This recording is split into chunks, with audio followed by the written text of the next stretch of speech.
뵙게 되어서 반갑습니다.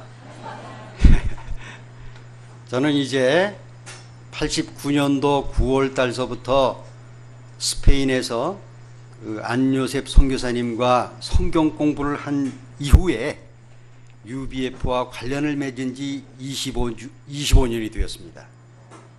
그런데 주로 해외에서 근무하다 보니까 계산을 해보니까 18년을 해외에서 있었습니다. 그리고 잠시 들어왔다가 나갔다 1년 2년 한 게 이번이 5번째 들어왔는데 안암골에 있은 지 6년 10개월이 되었습니다. 그런데 해외에서 18년 동안 있을 때 주로 개척 UBF에 있었습니다. 그래서 주로 조그만 아파트에서만 일요일 날 예배 보면서 하나님께서 계속 메신저로 사용해 주시고 하나님의 말씀을 가르치게 하신 그 은혜를 생각할 때 감사와 찬양을 돌립니다. 오늘 제가 또 이누가 목사님의 부탁으로 이렇게 자격이 없지만 마태복음 25장 이 말씀을 맡게 되어 묵상을 해보니 참으로 예수님의 말씀은 오묘하고 참으로 제 둔한 또 이 마음을 깨우쳐 주시고 말세지 말에 어떤 자세로 살아야 하는가 참으로 많이 배우게 되었습니다. 오늘 이 말씀을 가지고 여러분과 함께 은혜를 나누고자 합니다. 오늘 말씀의 제목은 착하고 충성된 종입니다. 요절 말씀은 21절인데 다 같이 읽고 제가 기도하고 시작하겠습니다. 시작. 그 주인이 이르되 잘하였도다 착하고 충성된 종아, 내가 적은 일에 충성하였음에 내가 많은 것으로 내게 맡기리니 주인의 즐거움에 참여할지어다. 하나님 아버지, 참으로 죄악된 삶을 살다가 이 세상에서 고통받으며 멸망당했을 저희들을 하나님께서 예수님으로 구원하여 주시고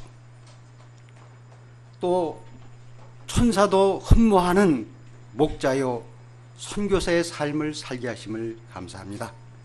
하나님, 저희들에게 계속해서 하늘나라의 그 아름답고 귀한 천국의 말씀을 허락하여 주셔서 감사합니다.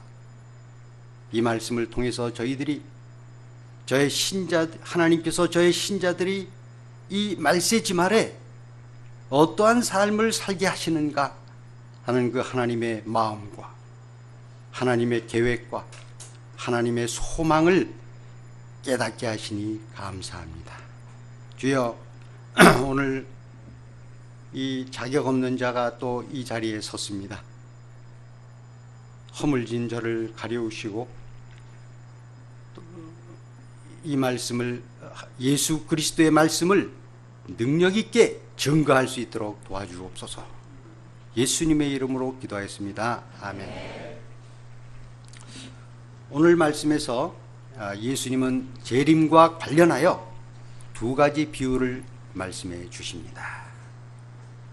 열처녀의 비유와 달란트 비유를 보면 각각 2종류의 사람들, 곧 지혜로운 사람과 어리석은 사람, 착하고 충성된 사람과 악하고 게으른 사람들이 대조되어 나옵니다.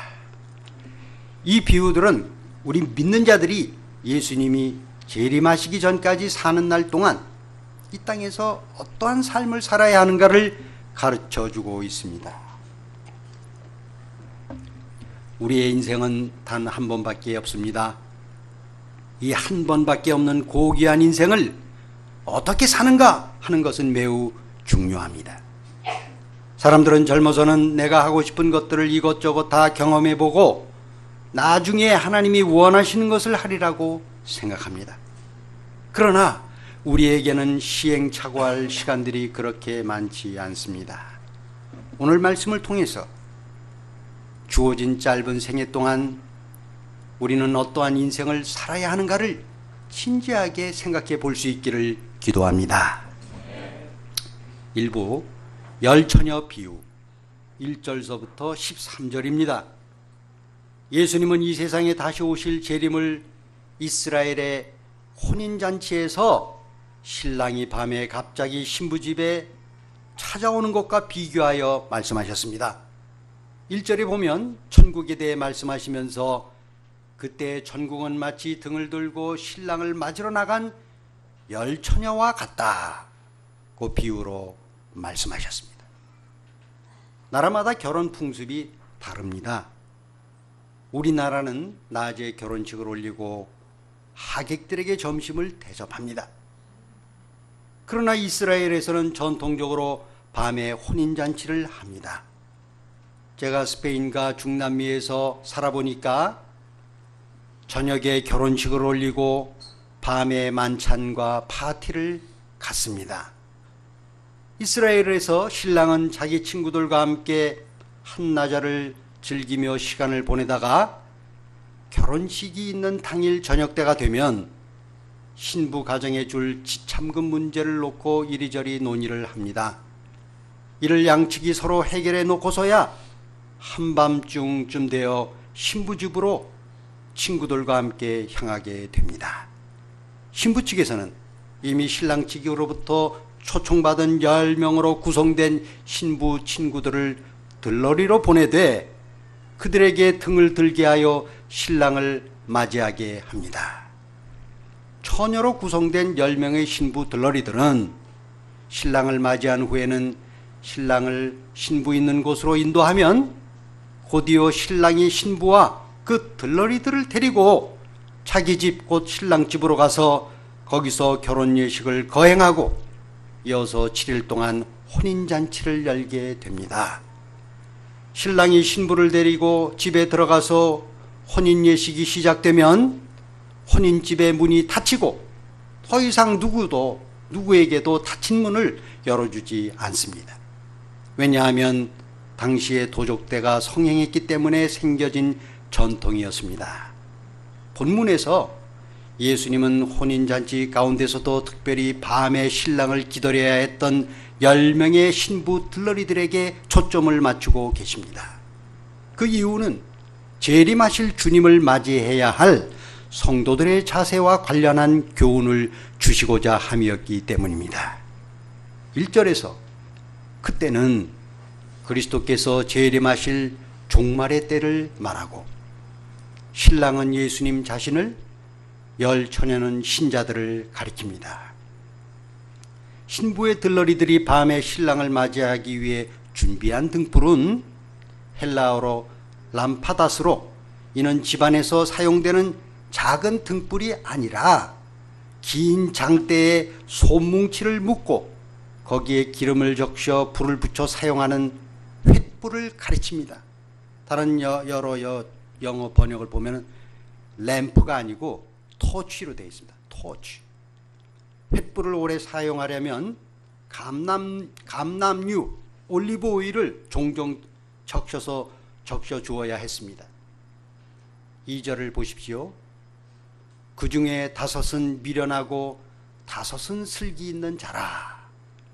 예수님은 10명의 신부 들러리 중 5명은 미련하고 foolish, 나머지 5명은 슬기 있는 자다, wise 라고 말씀하셨습니다. 우리 3절과 4절을 다 같이 읽겠습니다. 시작. 미련한 자들은 등을 가지되 기름을 가지지 아니하고 슬기로운 자들은 그릇에 기름을 담아 등과 함께 가져갔더니, 예수님은 등을 가지되 기름을 가지지 아니한 자들을 미련한 자라고 하셨고, 그릇에 기름을 담아서 등과 함께 가져간 자들, 슬기 있는 자들이라고 말씀하셨습니다. 등불 외에 추가로 기름을 준비했느냐 여부에 따라서 미련한 자와 슬기로운 자로 나누어졌습니다. 미련한 처녀들은 어떤 점에서 미련합니까? 첫째로, 그녀들은 신랑이 곧 올 것이라고 생각하고 신랑이 늦게 올 수도 있다는 가능성에 대비하지 않았습니다. 자기 중심적으로만 생각했습니다. 그들은 현재 일에 얽매여 앞을 내다보지 못했습니다. 그들은 생각이 깊지 못하고 근시안적인 안목을 가졌습니다. 둘째로, 그들은 신랑을 맞이하는 것에 대해서 긴장하지 않고 안일하게 생각했습니다. 그들은 등불만 있으면 되겠지 하고 자만했습니다. 등과 함께 추가로 그릇에 기름을 담아 가져가는 것은 번거롭고 귀찮다고 생각했습니다. 신랑이 늦게 오겠어? 설령 신랑이 늦게 오더라도 기름을 준비한 친구가 있으니까 그 친구한테 빌리면 된다고 생각했습니다. 그들은 등만 가져가면서 신앙생활이란 이렇게 쉽고 편리하게 해야지 라고 생각했습니다. 그리고 등과 함께 무거운 기름통을 들고 낑낑거리며 가는 친구들을 향해 인생 참 피곤하게 사는구나 생각하며 미련한 사람들이라고 속으로 조롱하였을 것입니다. 무엇보다도 그들이 기름을 준비하지 않은 것은 신랑을 맞이하는 일을 가장 중요하게 여기지 않았기 때문입니다.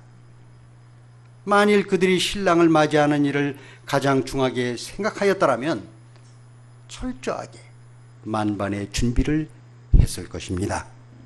그들은 스스로 지혜롭다고 생각하지만 실상은 어리석은 자들입니다.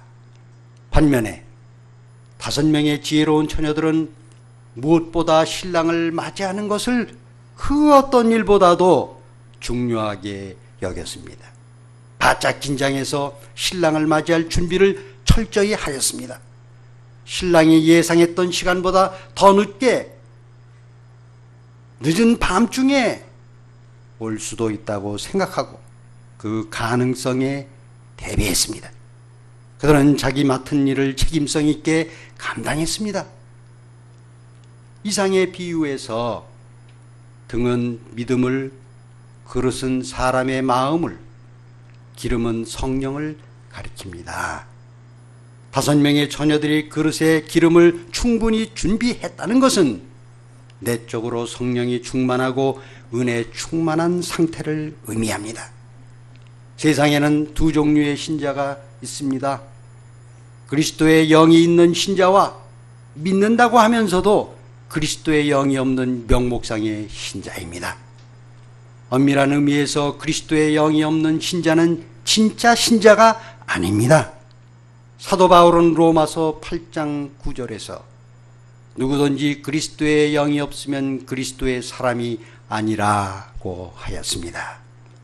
기름을 준비한 자들은 예수님의 보혈의 은혜로 죄사함을 받고 거듭나서 그리스도의 영이 함께하고 성령의 인도하심을 받는 거듭난 크리스찬들을 가리킵니다.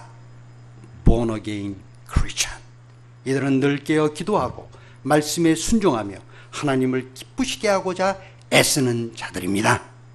이런 신자들의 삶은 살아있고 생명력이 넘치고 항상 구원의 은혜가 충만합니다. 이들은 능력 있는 그리스도인들입니다. Powerful Christians.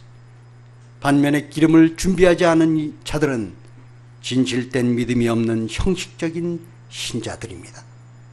Powerless Christians. 이런 자들은 성령을 조차 살지 않고 육을 조차 사는 자들입니다. 이들은 심령의 은혜와 기쁨이 없고 항상 세상 걱정에 시달리며 불안해하고 초조해합니다. 5절을 보십시오. 신랑이 더디오므로 다 졸며 잘세. 마침내 10명의 처녀들은 기다리다가 지쳐서 졸게 되고 나중에는 코를 골며 자게 되었습니다.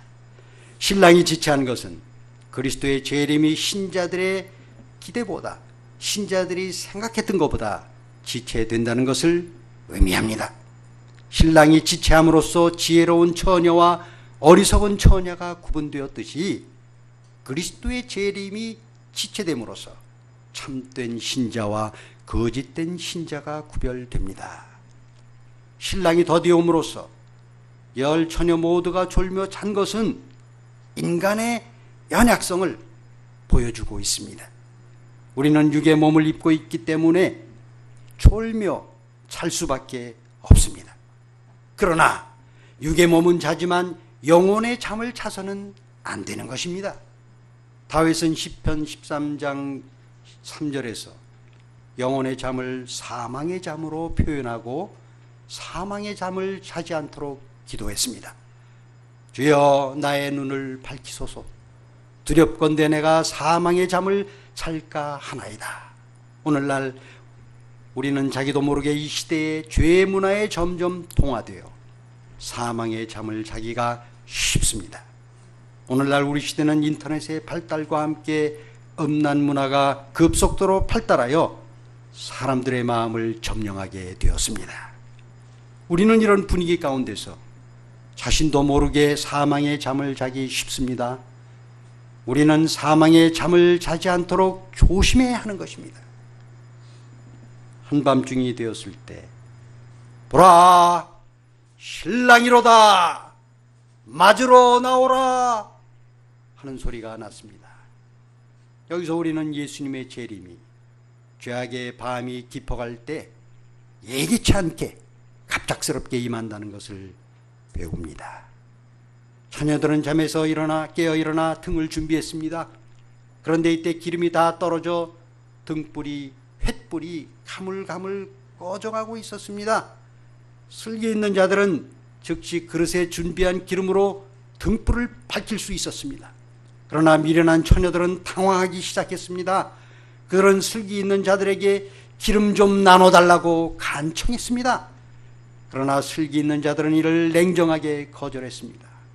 이를 볼 때 믿음은 개인적인 것이기 때문에 아무리 가까운 사이라 할지라도 믿음은 빌릴 수도 없고 빌려줄 수도 없음을 알 수 있습니다.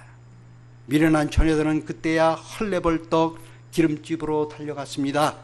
그런데 그들이 살아간 동안에 신랑이 와서 예배하였던 자들은 신랑과 함께 혼인잔치에 들어가고 문은 꽝 하고 닫혔습니다.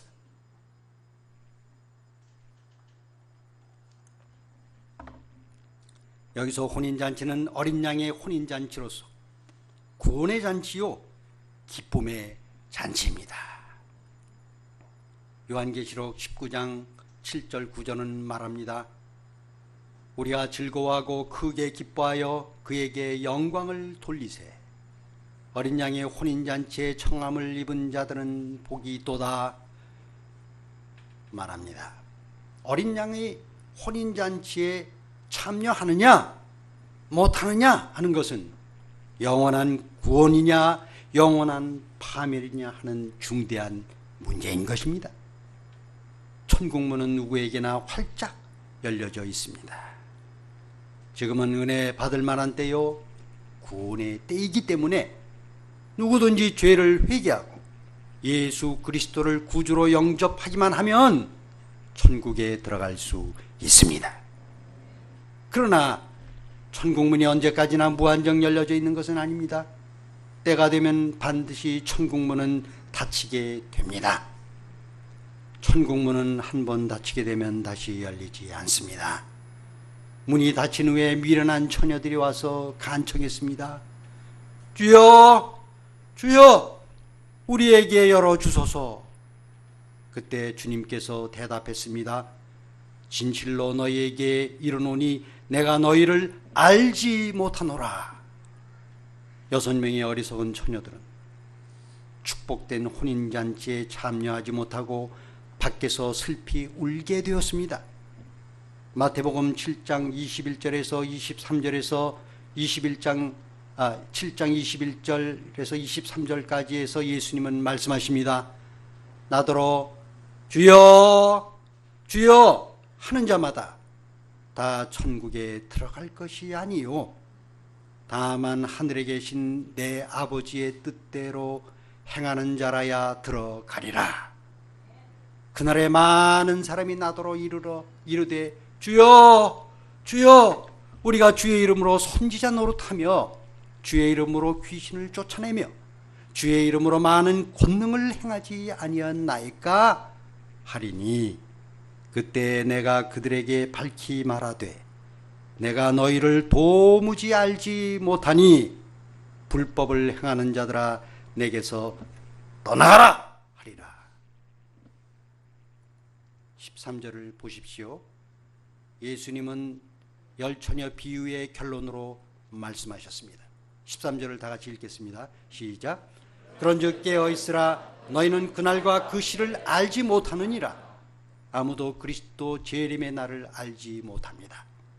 그날은 갑작스럽게 우리에게 임합니다. 그러므로 우리는 언제 그날에 임하더라도 기쁨으로 주님을 맞이할 수 있도록 깨어 있어야 합니다. 이 비유에서 지혜로운 자와 어리석은 자의 기준은 인생 결산의 때를 위한 준비 여부에 달려 있음을 알 수 있습니다. 사람들은 미래를 위해 열심히 공부하여 실력을 쌓고 노후를 위해 적금도 들고 보험에도 가입합니다. 이렇게 미래를 준비하는 자들을 지혜롭다고 말합니다. 그러나 세상의 많은 사람들이 육을 위해서 노후의 삶에 신경을 쓰지만 자기 영혼을 위해서 영원한 삶에는 별로 신경을 쓰지 않습니다. 그러나 정말 중요한 것은 영원한 미래의 삶을 준비하는 것입니다. 디도서 2장 11절에서 14절은 말합니다. 새 번역으로 말씀 읽어드리겠습니다. 모든 사람에게 하나님의 구원의 은혜가 나타났습니다. 그 은혜는 우리를 교육하여 경건하지 않음과 속된 정욕을 버리고 지금 이 세상에서 신중하고 의롭고 경건하게 살게 합니다. 그래서 우리는 복된 소망, 곧 위대하신 하나님과 우리 구주 예수 그리스도의 영광이 나타나기를 고대합니다. 그리스도께서는 우리를 위하여 자기 몸을 내주셨습니다. 그것은 우리를 모든 불법에서 건져내시고 깨끗하게 하셔서 선한 일에 열심을 내는 백성으로 삼으시려는 것입니다. 우리는 이 세상에서의 삶만 생각하고 영혼을 위해서 아무것도 준비하지 않는 어리석은 자가 되지 않도록 영적인 잠에서 깨어나야 합니다. 로마서 13장 11절 12절은 말합니다. 너희가 이 시기를 알거니와 자다가 깰 때가 벌써 되었으니 이는 이제 우리의 구원이 처음 믿을 때보다 가까웠음이니라. 밤이 깊고 낮이 가까웠으니 그러므로 우리가 어두움의 일을 벗고 빛의 갑옷을 입자. 우리 모두가 재림 신앙을 가지고 열심히 기도하고 영적으로 깨어 있음으로써 주님의 재림에 대비하는 삶을 살 수 있기를 기도합니다. 제2부 달란트 비유 14절에서 30절입니다. 예수님은 달란트 비유를 통해서 신자들이 세상에서 사는 동안 예수님이 맡겨주신 사명을 어떠한 자세로 감당해야 하는지 구체적으로 가르쳐 주셨습니다. 우리 다 모두 14절 15절을 다 같이 읽겠습니다. 시작. 또 어떤 사람이 타국에 갈 때 그 종들을 불러 자기 소유를 맡김과 같으니 각각 그 재능대로 한 사람에게는 금 5달란트를, 한 사람에게는 2달란트를, 한 사람에게는 1달란트를 주어 떠났더니 천국은 어떤 사람이 타국에 갈 때 그 종들을 불러 자기 소유를 맡김과 같습니다. 주인은 종들에게 각각 그 재능대로 금 5달란트, 2달란트, 1달란트를 맡겼습니다. 주인은 종들의 능력을 정확하게 알고 있기 때문에 그들의 능력에 맞게 구별되게 주었습니다. 오늘날 달란트는 재능이나 특별한 기술을 가리킬 때 쓰이는 단어지만 예수님 당시에는 이 달란트가 어마어마한 화폐 단위였습니다. 당시 노동자의 하루 품삯이 1데나리온이었는데 1달란트는 6,000데나리온이었습니다. 날수로 환산하면 1달란트는 노동자 20년 정도의 품삯에 해당되는 큰 돈이었습니다. 이는 장사할 수 있는 충분한 미천이었습니다. 누가복음 19장에 보면 주인은 이 달란트를 종들에게 나누어주며 내가 돌아오기까지 장사하라 고 명하였습니다. 예수님이 이 큰 돈의 액수를 사용하시면서 하나님 나라를 비유하신 이유는 우리 인간들에게 돈으로 환산할 수 없는 고귀한 인생의 가치를 우리에게 주셨다는 것을 말함이었습니다. 하나님은 각 사람에게 달란트를 주셨고 장사할 수 있는 충분한 미천을 주셨습니다. 우리에게 기본적으로 가장 고귀한 생명을 주셨습니다. 하나님은 소수의 특별한 사람들에게만 삶의 축복을 주신 것이 아닙니다.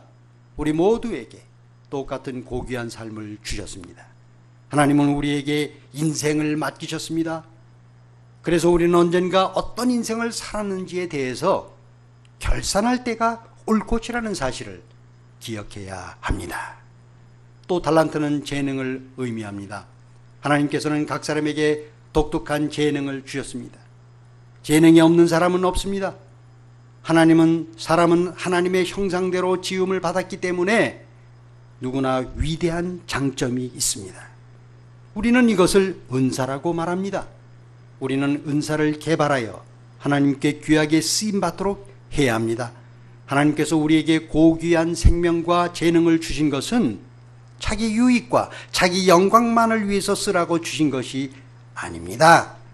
하나님의 영광을 위해서 하나님께 유익을 남기는 그런 복된 인생을 살도록 주신 것입니다. 5달란트 받은 자는 바로 가서 그것으로 장사를 하여 5달란트를 남기고 2달란트 받은 자도 그같이 하여 2달란트를 남겼습니다. 그러나 1달란트 받은 이 종은 가서 땅을 파고 주인의 돈을 감추었습니다. 19절을 보십시오. 오랜 후에 그 종들의 주인이 돌아와 그들과 결산할세. 여기서 우리는 주인이 반드시 돌아온다는 것과 또 와서 결산을 한다는 것을 배울 수 있습니다. 인생의 결산은 가족이나 유해별로 하지 않고 개개인이 하게 되는 것입니다. 고린도 후서 5장 10절은 말합니다. 이는 우리가 다 반드시 그리스도의 심판대 앞에 드러나 각각 선악간에 그 몸으로 행한 것을 따라 받으려 함이라. 종들은 차례로 나와서 그동안 어떻게 장사했는가를 주인에게 보고하기 시작했습니다. 첫째 종이 자랑스럽게 말했습니다. 주인이여, 내게 5달란트를 주셨는데 보소서, 내가 또 5달란트를 남겨나이다. 이에 주인은 심히 기뻐하고 그 종을 칭찬했습니다.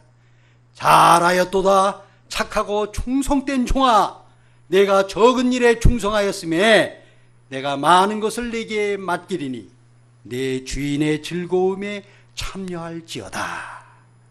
둘째 종도 와서 2달란트를 남겼다고 씩씩하게 보고했습니다. 주인은 첫째 종과 동일하게 칭찬해 주셨습니다. 이하 동문이라고 하지 않으시고 토시 하나 틀리지 않게 잘하였도다. 착하고 충성된 종아, 내가 적은 일에 충성하였음에 내가 많은 것으로 네게 맡기리니 내 주인의 즐거움에 참여할지어다. 칭찬하셨습니다. 하나님의 평가는 상대평가가 아닙니다. 절대평가입니다. 주인은 주인의 말에 순종하여 최선을 다해서 장사한 그들의 마음과 충성심을 보시고 기뻐했습니다. 첫째 종과 둘째 종은 장사를 잘해서 100%의 유익을 남겼습니다. 그들이 이렇게 장사를 잘할 수 있었던 비결이 무엇일까요? 첫째, 그들은 주인을 신뢰하고 주인이 맡긴 일에 충성을 다했습니다. 주인은 자신이 보기에 작은 일에 충성하였다고, 적은 일에 충성하였다고 주인은 말했지만 사실 적은 일이 아닙니다. 종들은 주인이 자신들의 능력을 정확하게 알고 공평하게 나눠준 것으로 믿고 5달란트 주지 않고 왜 2달란트 줬느냐고 불평하지 않았습니다. 맡겨진 그대로의 삶에 충성했습니다. 충성이란 맡겨진 사명을 귀히 여기고 책임성 있게 감당하는 것을 말합니다. 충성에는 진실성과 지속성이 내포되어 있습니다.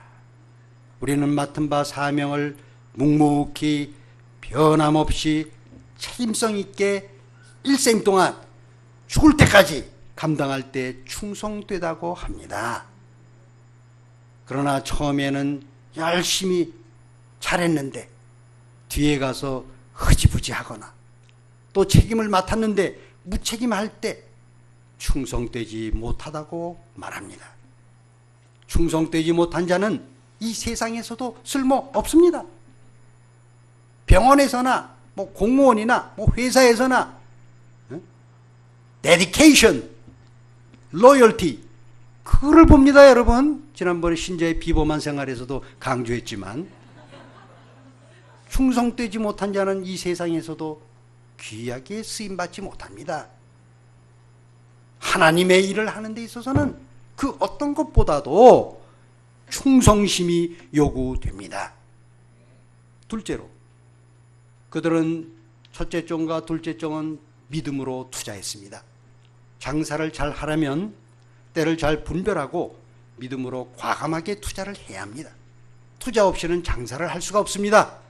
투자하지 않으면 손해도 없고 유익도 없이 아무런 역사도 일어나지 않습니다. 그러나 투자가 없으면 결국 큰 손해입니다. 장사를 해서 유익을 남기려면 반드시 투자해야 합니다. 인생은 그 자체가 투자이기 때문입니다. 신앙생활은 하나님을 믿고 믿음으로 투자하는 삶입니다. 하나님은 살아계시기 때문에 당신을 믿고 시간과 물질과 젊음을 투자한 사람을 결코 손해보게 하지 않으시고 반드시 넘치도록 축복하십니다. 여러분들 선교사님들 보면 알아요. 맨주먹으로 나가서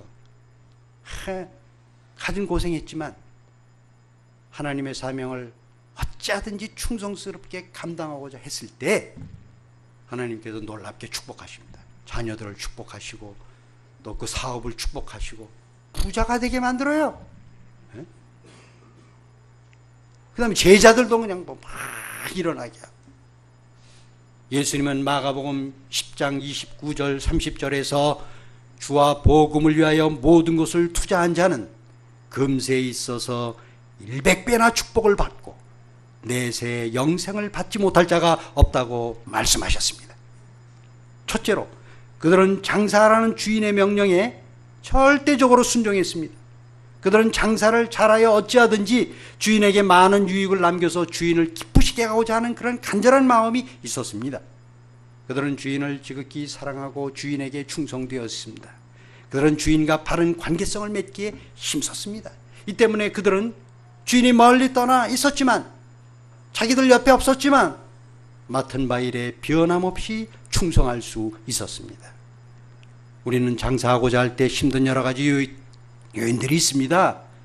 선진국에서는 학생들이 너무 교만하고 이기적이어서 제자 양성이 힘들다고 생각합니다. 후진국에서는 또 뿌리 깊은 의존심과 거짓 근성 때문에 제자로 키우기가 힘들다고 생각합니다. 또 이 한국에서도 학생들이 너무 바빠지고 소원이 없어서 제자 양성하기가 힘들다고 생각합니다. 이런 식으로 생각하면 힘들지 않은 사람이 없는 것입니다. 장사를 잘 못하는 사람들에게는 핑계가 많은 법입니다. 그러나 장사를 잘하는 사람들에게는 핑계가 없습니다. 이들에게는 힘든 상황이 조금도 문제가 되지 않습니다. 오히려 힘든 상황은 하나님의 능력을 체험하고 새 역사를 창조할 수 있는 좋은 기회라고 봅니다. 복음 장사를 잘하는 데에는 특별한 기술이 필요한 게 아닙니다. 장사라는 주님의 명령에 그저 절대적으로 순종할 때 장사를 잘할 수 있습니다. 주님의 말씀에 절대적으로 순종하고자 할 때 하나님께서 도와주십니다. 필요한 지혜도 주시고 물질도 주시고 축복해 주시는 것입니다. 착함과 악함의 기준은 하나님이십니다. 첫째와 둘째 종은 주인의 명령에 절대적으로 순종했기 때문에 착한 종들이었습니다. 하나님이 우리를 평가하시는 기준은 성취나 성과가 아닙니다. 우리들의 마음입니다. 우리들의 태도인 것입니다. 하나님은 사명을 어찌하든지 감당하고자 애쓰는 우리들의 그 마음과 최선을 다하고자 하는 태도를 보시고 높이 평가하시는 것입니다. 하나님은 우리를 캠퍼스 제자 양성 역사의 목자들로 부르셨습니다. 우리가 하나님의 칭찬을 받기 위해서는 한 팀의 일대일을 귀히 여기고 충성해야 합니다. 최근에 아남일부에서는 요회 개편이 있었습니다. 그래서 요회 이름도 다 바꾸었습니다. 어떤 요회는 양식을 요즘 안 먹으니까 양식 먹자! 양식 먹는 요회. 땡큐 요회. 감사하자. 땡큐 요회. 또 풍성한 요회. 새소망 요회. 아주 많죠. 근데 제가 속한 요회는 베드로 요회였는데, 이 요회원들이 제안한 것 중에 마지막으로 2개가 남은 게 기도하는 요회와 양치는 요회가 경합을 하다가 결국 투표로 양치는 요회로 결정되었습니다. 요회원 모두가 내 양을 치라는 예수님의 말씀에 순종하여 한 명의 양을 칠 수 있기를 기도하고 있습니다. 셋째 종은 어떠했습니까? 우리 24절 25절을 다 같이 읽겠습니다. 시작. 한 달란트 받았던 자는 와서 이르되 주인이여 당신은 굳은 사람이라 심지 않은 데서 거두고 해치지 않은 데서 모으는지를 내가 알았습니다.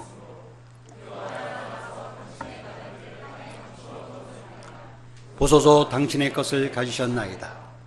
그는 주인을 심지도 않는 데서 거두는 지독한 사람이라고 생각했습니다. 그는 주인을 율법적으로 생각했습니다. 그는 주인을 사랑하지도 않았고 주인에게 대한 충성심도 없었습니다. 그는 주인을 잘 몰랐습니다. 어떤 사람인지 잘 모르고 심각하게 오해하고 있었습니다. 사실 주인은 종들을 신뢰하고 사랑했습니다. 신뢰했기 때문에 그 5달란트, 1달란트는 거액을 맡긴 거 아니겠습니까? 그런데 주인의 신뢰와 사랑을 믿지 않은 셋째 종은 마음 가운데 두려움이 생겼습니다. 그는 주인을 두려워하고 실패를 두려워했습니다. 주인에 대한 오해와 불신은 두려움을 만들었습니다. 그는 이 두려움 때문에 무기력해져서 도전을 할 수가 없었습니다. 이 두려움은 게으름을 만들어서 아무것도 하지 못하게 만들어버렸습니다.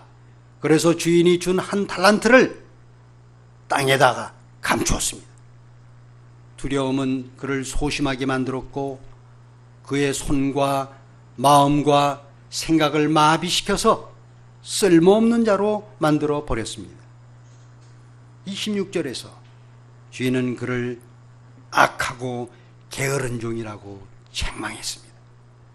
그는 주인의 달란트를 받고도 주인을 위해 아무것도 하지 않고 자기만을 위해서 살았습니다. 그는 주인에게 불순종했습니다. 불충성했습니다. 또한 그는 게을렀습니다. 주인은 자기를 믿지 않고 두려움에 빠져서 무기력한 삶을 살았던 종을 악하다고 책망하였습니다. 그는 주로 이 셋째 종은 주로 남과 비교하여 자학하고 드러누워서 지내며 귀중한 인생을 낭비했습니다. 그가 가져온 1달란트는 본전이 아니라 기회 손실로서 큰 손해였습니다. 그가 만일 어찌하든지 유익을 남기고자 했다면 그것을 주인의 말처럼 은행에 두어 이자라도 찾았을 것입니다. 6,000데나리온인데 그는 주인에게 무익한 종이었습니다. 주인은 그에게서 1달란트를 빼앗아 10달란트 가진 자에게 주며 말씀하셨습니다. 물을 있는 자는 받아 풍족하게 되고 없는 자는 그 있는 것까지 빼앗기리라. 이것이 하나님 나라의 속성입니다. 충성된 자는 축복을 더 받게 되고 충성치 못한 자는 받은 축복마저도 빼앗기고 맙니다. 이 무익한 종은 결국 바깥 어두운 데 쫓겨나 거기서 슬피 울며 이를 갈게 되었습니다. 결론입니다.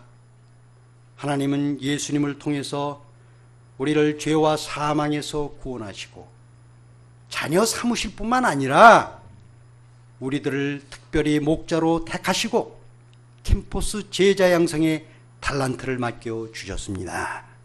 그러나 평신도 목자님들은 매일 직장 생활을 힘들게 감당해야 하고, 사모님들은 아이들 양육하며 집안일 하기에도 벅차다고 생각하면서 양치는 목자 생활을 부담스럽게 여기고 복음 장사하는 것을 두려워하여 주님께서 주신 귀한 달란트를 땅에다 묻어두려고 하는 것은 아닌지요.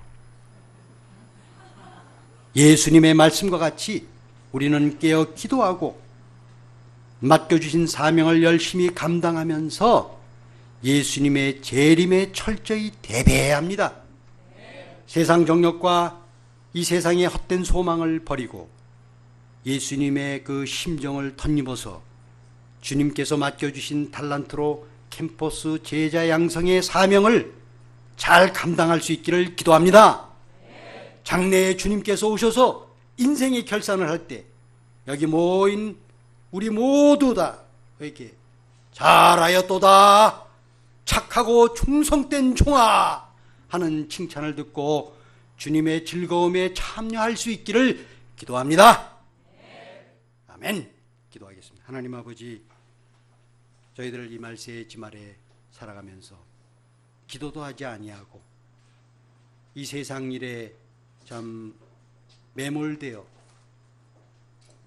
주님이 재림하시는 그 사실조차도 까먹고 저희들의 사명을 게을리하며 그저 하루하루 자신의 그 세상 일에 얽매여 살고 있는 자신을 발견하게 되고 회개하게 됩니다.